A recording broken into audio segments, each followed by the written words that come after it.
امام ابو داود رحمۃ اللہ تعالی جو صحاح ستہ 6 مشہور کتابیں ہیں، ان میں سے ایک کے مؤلف ہیں اور سنن ابو داود اس کی کتاب ہے۔ 5 لاکھ حدیثیں یاد تھیں آپ کو، 5 لاکھ حدیثیں۔ ان 5 لاکھ احادیث میں سے فرماتے ہیں میں نے 4 حدیثیں منتخب کی ہیں۔ 5 لاکھ احادیث کا نچوڑ کتنے حدیثیں؟ 4 حدیثیں۔ جو شخص ان 4 حدیثوں پر عمل کر لے اس کے لیے دین پہ چلنا آسان ہوگا، بقیہ دین پر یہ گویا کہ پورے حدیثوں پر اس پر عمل ہو جائے گا۔ اس میں سے سب سے پہلے آپ نے منتخب فرمائی انما الاعمال بالنیات، نیت خالص ہونی چاہیے، عمل کا دار و مدار اس کی تفصیلات اپنی جگہ پر ہے۔ تو پہلی حدیث جو امام ابو داود رحمۃ اللہ تعالی علیہ نے منتخب فرمایا وہ کیا ہے؟ انما الاعمال بالنیات۔ اور دوسری حدیث آپ نے منتخب کی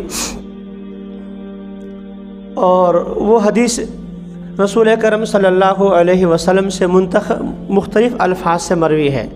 ایک اس کا لفظ یوں ہے کہ لا یؤمن احدکم حتی یحب لاخیہ ما یحب لنفسہ، تم میں سے کوئی شخص اس وقت تک مومن نہیں ہو سکتا جو اپنے بھائی کے لیے وہ پسند نہ کرے جو اپنے لیے پسند کرتا۔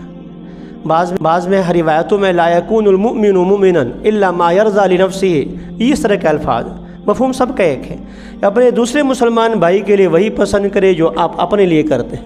یہ دوسری حدیث ہو گئی۔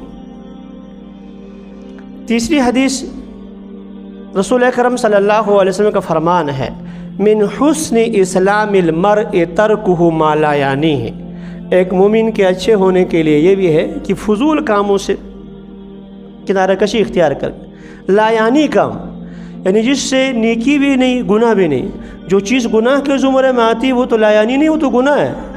ایسا کوئی کام جس سے نہ آپ کے دین کا فائدہ نہ دنیا کا فائدہ، نہ دین کا نقصان نہ دنیا کا نقصان، ظاہری کوئی نقصان نہیں ہے، اس کو بھی چھوڑ لے۔ مومن آدمی ایسا نہیں کرتا ہوتا۔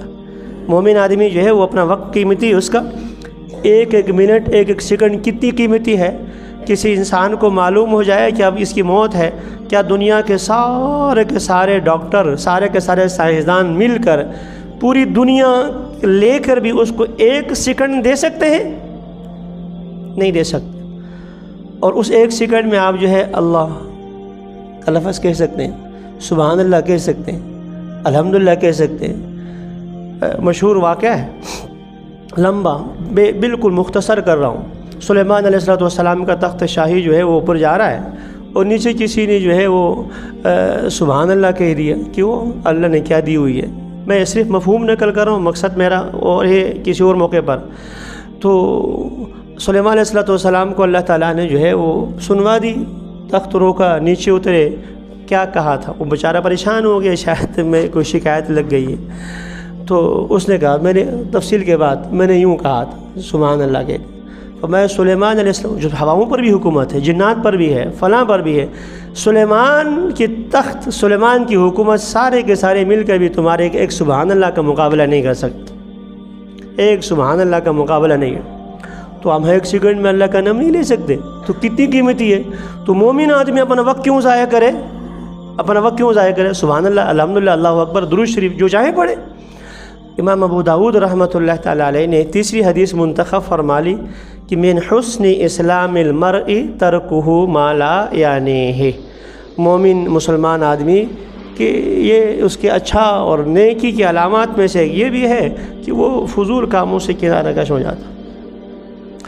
اور آخری حدیث وہ منتخب فرمائی جو آپ نے کتاب البیوع شروع میں، ترمذی شریف کے شروع میں ہے، الحلال بین والحرام بین وبینہما امور مشتبہات، حلال بھی واضح، جو جائز چیزیں ہیں بالکل واضح ہے، الحرام بین، حرام بھی بالکل واضح ہے، وبینہما امور مشتبہات، بعض درمیان میں ایسی چیزیں ہیں کہ وہ مشتبہ ہے، لا یدری کثیر من الناس ام ہی من الحرام ام من الحلال، بہت سے لوگ نہیں جانتے، پتہ نہیں یہ جائز ہے یا ناجائز، جائز ہے یا ناجائز ہے۔ آگے رسول اکرم صلی اللہ علیہ وسلم نے ارشاد فرمایا فمن ترکھا استبراء لدینہ وعرضہ فقد سلم، پتہ نہیں کہ یہ حلال ہے حرام ہے، پتہ نہیں جائز ہے ناجائز ہے،